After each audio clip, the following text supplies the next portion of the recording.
నమస్తే, welcome to our channel. నేను పద్మిని. ప్రస్తుతంతో పాటు ప్రముఖ ఆధ్యాత్మికవేత్త, astrologer, numerologist and gemmologist Tanishq గారు మనతో పాటు ఉన్నారు. మాట్లాడదాం. మేడం నమస్తే. మేడం నమస్తే అమ్మా. బాగున్నారా మేడం?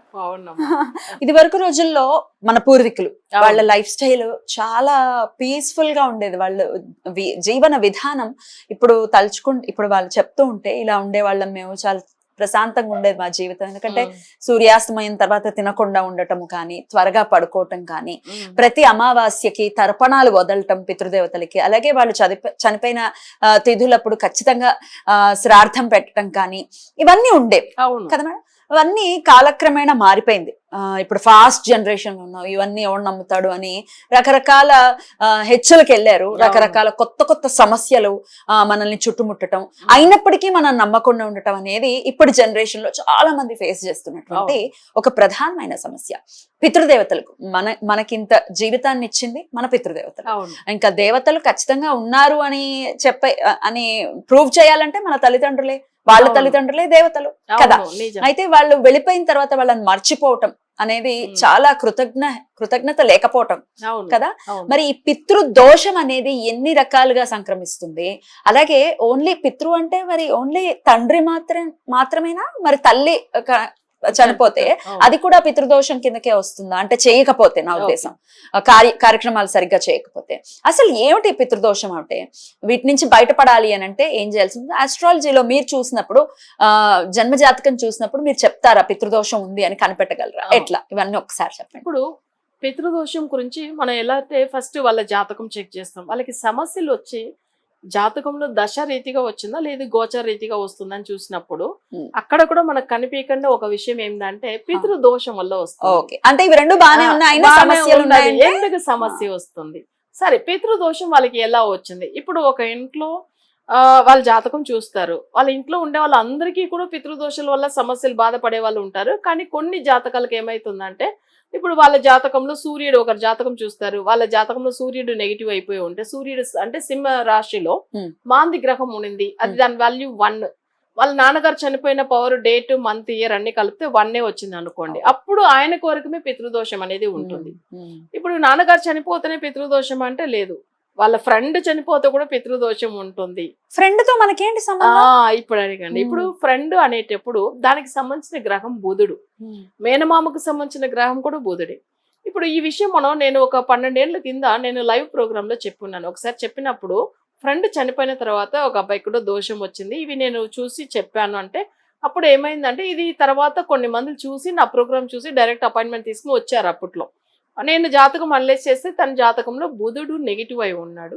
సో మాంది గ్రహంతో సంబంధించింది. వీళ్ళ బాబు కోయంబత్తూరులో కాలేజీలో చదివిస్తున్నారు, తన కాలేజీలో టాపర్ అక్కడ. కానీ ఏమైందంటే వాళ్ళ రూమ్మేట్ తను చాలా క్లోజ్ అనమాట. వాళ్ళ ఫ్రెండ్ చనిపోయిన వెంటనే తను బాగా సైకోలాగా అయిపోయి తను మెంటలీ చాలా డిస్టర్బ్ అయిపోయాడు. తర్వాత చదువు ఆగిపోయింది. అసలు ఎక్కువ ప్రాబ్లమ్స్ తనకి. అట్లా రిలేట్ అయ్యి ఫ్రెండే కదా, మరి ఏంటి సంబంధం? ఉంది. ఇష్టం వచ్చినట్టు ఫ్రెండ్షిప్లు చేసేయకూడదు అయితే. అట్లా కాదు అంటే చాలా మంది అంత మంది ఫ్రెండ్స్ తో ఉంటారు కదా. కానీ ఒక విషయం చూడండి, అంతమంది ఫ్రెండ్ ఉన్నా ఇతను వరకు చనిపోయిన తర్వాత ఎందుకు దోషం అంటే, ఈయనకు నెగిటివ్ నెంబర్ 5 బుధుడు ఫ్రెండ్ సంబంధించిన గ్రహం. అప్పుడు ఆయన చనిపోయిన రోజు కూడా అదే పవర్, 5 పవర్. అట్లా అర్థమవుతుంది, రిలేట్ అయ్యి ఉంటుంది. దానివల్ల ఫ్రెండ్ లేకుండా ఉండడం అనేది కాదు. అంటే అది కొన్ని మందులకు అర్థం కాదు. యాక్చువల్ గా ఏంటంటే, బుధుడు అనేది ఫ్రెండ్ సంబంధించిన గ్రహం. నేను వేరే వాళ్ళు చెప్పిన తర్వాత దాన్ని చూసేసి వాళ్ళు వచ్చారు. వచ్చినప్పుడు ఆ అబ్బాయి జాతకం ఇచ్చారు, స్టడీ అంతా బాగానే ఉంది, అదెంత ప్రాబ్లం లేదు. కానీ తనకి ఏమన్నా క్లోజ్ ఫ్రెండ్ ఎవరికన్నా ఏమన్నా ప్రాబ్లం జరిగిందా అని అడిగాను. అప్పుడే షాక్ అయ్యారు. ఎట్లా మేడం అంటే, ఈయనకు నెగిటివ్ నెంబర్ 5 తర్వాత 4, 8 అని చెప్పి మెన్షన్ చేసి నేను నోట్బుక్ లో రాసి పెడితే, వాళ్ళ ఫ్రెండ్ చనిపోయిన డేట్, పవర్, ఇయర్ అన్ని కలిపితే అంటే ఆ డేట్, మంత్, ఇయర్ అన్ని కలిపితే 5 వచ్చింది. ఆ రోజు నుంచి ఆ అబ్బాయి సఫర్ అవుతున్నాడు. మరి దానికి రెమెడీ ఇచ్చారు. ఇప్పుడు ఎట్లా అంటే, పితృదోషం అనేది ఆ కాలంలో కూడా రాజుకు వాళ్ళకి పితృదోషం అంటే ఆ కంట్రీయే సఫర్ అవుతుంది. చూడండి, రాజుకు ఉన్నప్పుడే అంటే అప్పుడు చూడండి, అతనికి ఉంది, వాళ్ళకి పితృదోషం అంటే ఆయన బాగలేకపోతే ఆ రాజ్యం ఎలా ఉంటుంది చెప్పండి? అసలు బాగుండదు. రాజు అంటే తండ్రి కిందనే చూసేవారు కదా, అంతే కదా. అప్పుడు రాజుకే పితృదోషం ఉన్నప్పుడు అప్పుడు స్వామి ఒక ఋషి దగ్గర వెళ్ళి జాతకాలు చూపించుకుంటాడు. ఇంత మంచిగా మంచి పేరు ఉంది, అన్ని ఉంది, అసలు ఎందుకు వర్షాలు రావట్లేదు, జనులు ఎందుకు బాధపడుతున్నారు, నాది ఏం తప్పు ఉంది స్వామి అని ఆయన బాధపడి అడిగితే అప్పుడు చెప్పారు, మీ నాన్నగారు చనిపోయారు కదా, మీకు పితృదోషం ఉంది, ఆ పితృదోషం సరి చేసుకుంటేనే ఇక్కడ వర్షాలు వస్తుంది, బాగా అవుతారు జనులు అంటే అప్పుడు దాన్ని సరి చేశాడు. అప్పుడు చూడు, ఒక రాజు వల్ల అక్కడ ఉన్న సంస్థానం అంతానే అసలు ఎంత బాధలో ఉండిపోయారు కదా.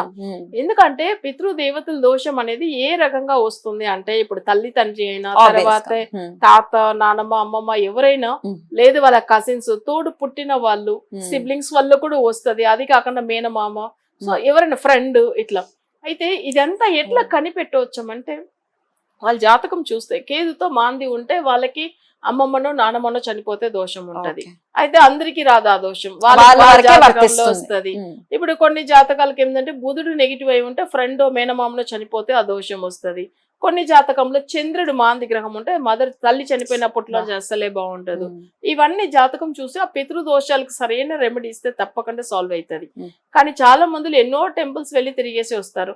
మేము ఇయర్లీ వన్స్ కూడా పూజ చేయలేమండి, అప్పుడప్పుడు మేము అబ్రాడ్ వెళ్ళిపోతాము, ఇండియాలో ఉంటేనే చేయగలుగుతాము, బయట వేరే కంట్రీ వెళ్ళిపోతాం, మరి ఎలాంటి పూజలు మరి ఎట్లా చేసుకోవాలి అంటే దానికి మన స్పెషల్ పూజలు ఇస్తాము. అది కాకుండా కొన్ని టెంపుల్ ఉంది, సో దాని గురించి ప్రత్యేకంగా మనం వెళ్ళి ఈ పితృదేవతల గురించి చేపించే టెంపుల్ తమిళనాడులో ఇటు ఉంది. ఇది వచ్చి ఎక్కడంటే తమిళనాడు చెంగల్పట్టు దగ్గర నెన్మేలి అట్లనే ఒక ఊరు, నెన్మేలి.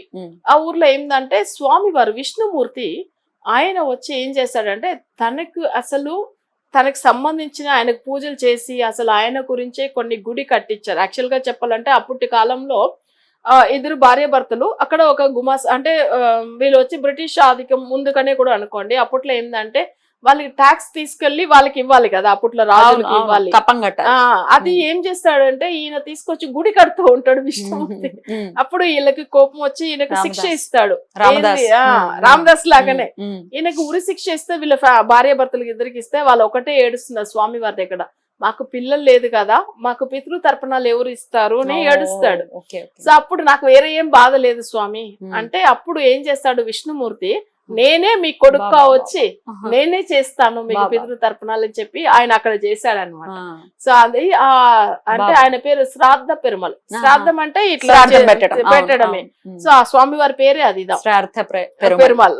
ఆయన ఏంటంటే ఆయన పాదాలు ఉంది అక్కడ, విష్ణుమూర్తి పాదాలు అక్కడ ఉండి, ఆ తర్వాత మనం రాగి చెట్టు అంటాం కదా, రాగి చెట్టు అది వచ్చి తీగలాగా వస్తాయి కదా, దానికే వస్తాయి కదా, రాగి చెట్టుకు వస్తుంది, మర్రి చెట్టుకు వస్తుంది. మర్రి చెట్టు, ఆ మర్రి చెట్టు ఏంటంటే భూమిని తాకదు అనమాట.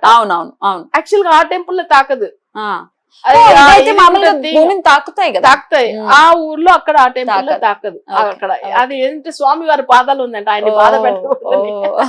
యాక్చువల్ గా అక్కడ ఒక అయితే కానీ ఒక ఐదీకం ఏంటంటే ఆ స్వామి వారే స్వయంగా వచ్చి మనలాంటి వాళ్ళకి ఆయన చేపించాడు కాబట్టి ఇప్పుడు ఏంటంటే ఒక్కసారి వెళ్ళి చేసినా 5 సంవత్సరాల తర్వాతనో లేదు 10 సంవత్సరాలకు ఒకసారి కూడా చేసుకోవచ్చు.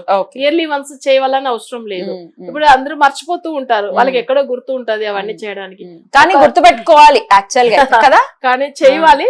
వీళ్ళు ఏం చేస్తారంటే ఒక్కసారి వెళ్ళి చేసేసి వస్తే 5 సంవత్సరాల తర్వాత లేదు 10, మా తాతయ్య చనిపోయిన తర్వాత మాకు అస్సలు బాగాలేదు, అప్పుడు మేము వెళ్ళి చేసేసి వచ్చాం, దాని తర్వాత చాలా బాగా అయ్యాము. ఎందుకంటే పితృదోషం ఉందని తెలుసుకున్న తర్వాత ఆ టెంపుల్ కి వెళ్ళి ఆ పూజ చేసిన తర్వాత ఎంత డెవలప్మెంట్ అంటే అంత మంచిగా అయ్యారు.